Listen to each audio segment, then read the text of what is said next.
जैसन मर्द मंगबू अरे वैसने मर्द दे आए हाय रे जवान। कैसन मर्दा तो नेता मर्द मंगबू अरे तभी माँ बाबू के दे हो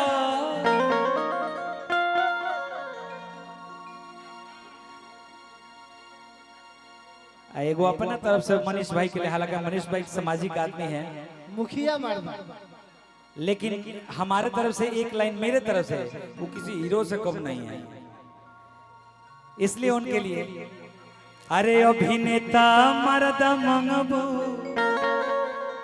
तय अपना मनीष भैया के दे आए हाय रे जवान। मुखिया मर्दा मंगबू बाबा तो मनीष भाई के दे। ये है देखिए, ये गोरे चिट्टे और जो सख्त बॉडी वाले जो दोनों हमारे भाई बैठे हैं वो है मनीष जी और भीम जी। बहुत बहुत धन्यवाद हमारे दोनों भाई मनीष जी के। बबुआन मर्दा मंगबू भैया, हाँ बोलो बोलो जोड़ो। तो अपना दोनों भैया के दे। दोनों भाई एक जगह बैठलो बोलो, अब बुझ लियो। एकर यदि मन हो गुंडा मर्दा मांगे के तब का करबो। अरे गुंडा मर्दा मंगबू वाह वाह वाह तनर मुंडा समी के दे आए हाय रे जवान। सुंदर, अति सुंदर सुंदरी, हम तुम्हारी सुंदरता से प्रसन्न हुए। गोलू ना मानी करे बस एक बार मेरी हवेली में आ जाना। ये सब क्या बोल रहे हो? ये इतना यूट्यूबर लोग लगाए हवेली में किस बात भैया बुला रहे हो? शांत मानव शांत, हवेली में इसका कल्याण कर दूंगा। इसके सुंदर बदन को नोच नोच के जियान कर दूंगा। अच्छा हम जा रहे हैं। नहीं ये नहीं हम जा रहे हैं। बक, ये सब गलत ये रहन पर मुड़ी पर केस नहीं लगा, रोवा ना जमल। इतने सम्मानित लोग मंच पे विराजमान हैं, सामने ये सब गंदी गंदी बात कर रहे हैं। आगे कोई बात नहीं, माफ करते हैं। कहना है मित्रों कि शुभवानी लाभवानी नरवंडा वानी। हे मानव एक और सुंदर सा गीत सुनाइए, उसके पश्चात मेरा भाई जिनके इंतजार में ये पूरी जैन सैलाब बैठी है गोलू राजा आप सबके बीच में आएंगे और ज्योति माही जी साथ साथ। हाँ क्या बात है। एगो भाव लगता है, एगो देवर अपना भौजाई से कहता कि अपना बहिना से ए जवन कहबू तवन करब हम तब्बा काए भौजी। दीपक जी जरा ध्यान दीजिए इस पर। ए जवन कहबू तवन करब हम तब्बा काए भौजी। ए नरमुंडा आजी किसके साथ नाचेगा, किसको ले जाएगा इसमें से हवेली पर बताओ? कि पंचर बाट हम बदल देम तो हर पिछला चक्का भौजी। गलत गाना ना नो, गलत निमने गावे के बड़े पागल। इहो पुरनके के पीछे ए गोलू ई जंद्र ई ट्रैक्टर के पिछला चक्का के फेर में पड़ल।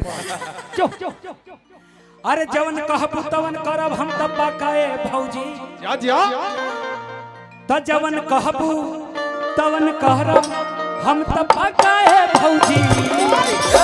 ए सुन ना, तू माने ओकर लड़का के छोड़ के काहे हटत तारू? माने समझ तू बात, कौन नहीं है मेरा भाई है। ऐसा लड़का 500 बारी जल ढरबू महेंद्र ना मिली। लड़का कहता कि अपना बहिना से, वो अपना बहिना से भिड़ा दो हमर काए भौजी। बहिना से भिड़ा दो, अरे काहे ऐसे बजा रहे हैं? झमक के बजा। अपना बहिना से भिड़ा दो हमर काए भौजी। जवन कहबू तवन कहरब, जवन कहबू तवन कहरब हम तब्बा काए भौजी। बोली बाबा महेंद्र नाथ की। ए कौन गाना पे जयकार लगावता? तू लगावता रहो। भगवान के नाम मैं खानों में लेवे के चाहिए, अच्छा ठीक बा, ठीक दवा बा। खाना में लेवे के चाहिए। जवन कहबू तवन कहरब हम तो पकाए भौजी ई अपना वो अपना बहिना से टकाए भौजी बहिना से भिड़ा, टकाए भौजी वो अपना बहिना से भिड़ा दो हमर टाका ए भौजी।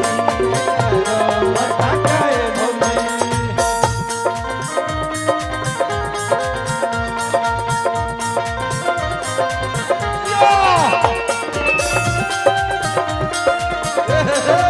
क्या बात है?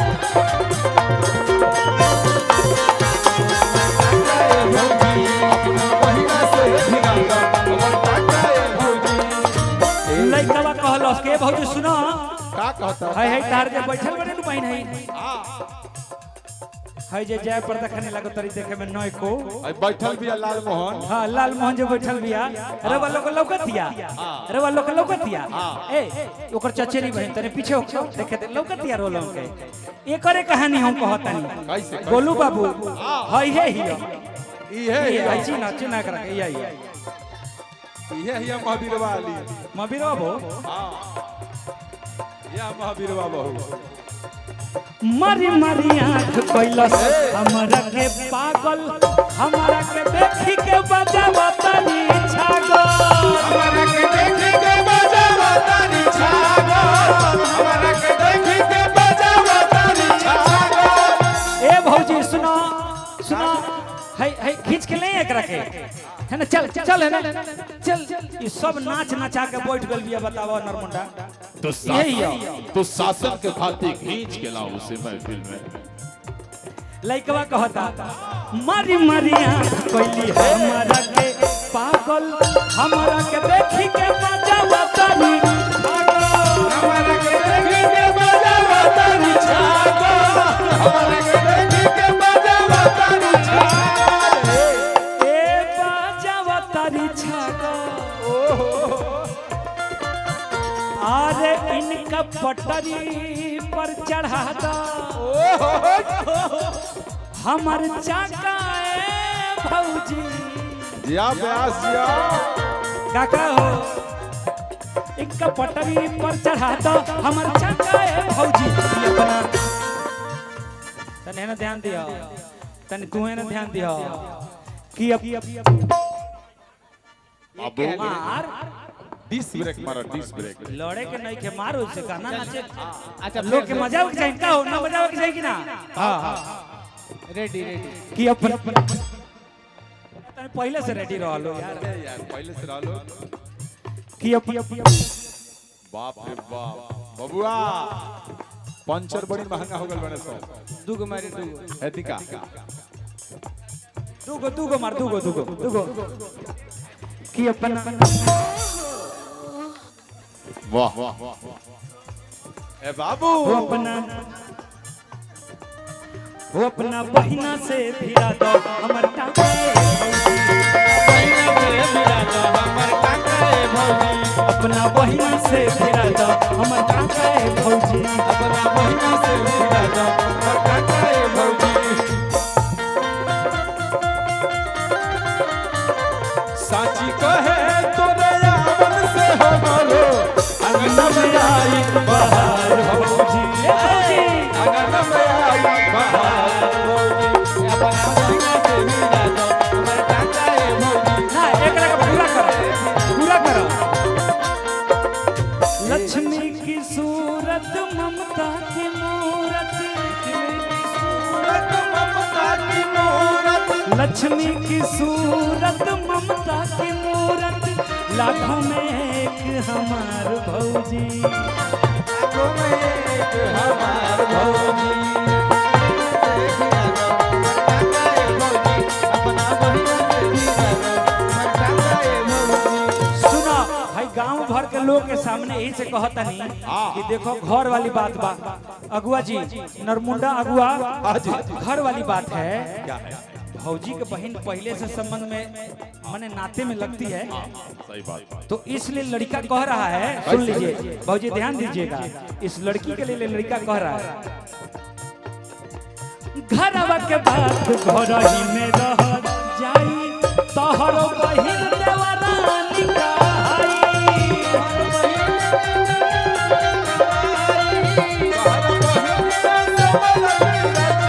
ए देवरानी कहाई अरे हमरा दिलवा में धंसा इनकर खाका ए भौजी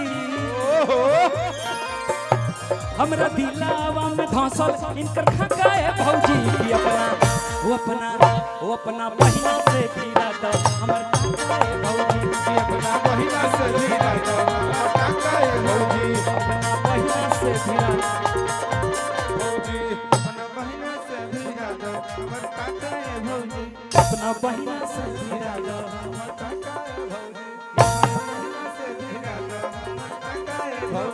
अपना बहिना से भिड़ा दो हमर काका है भौजी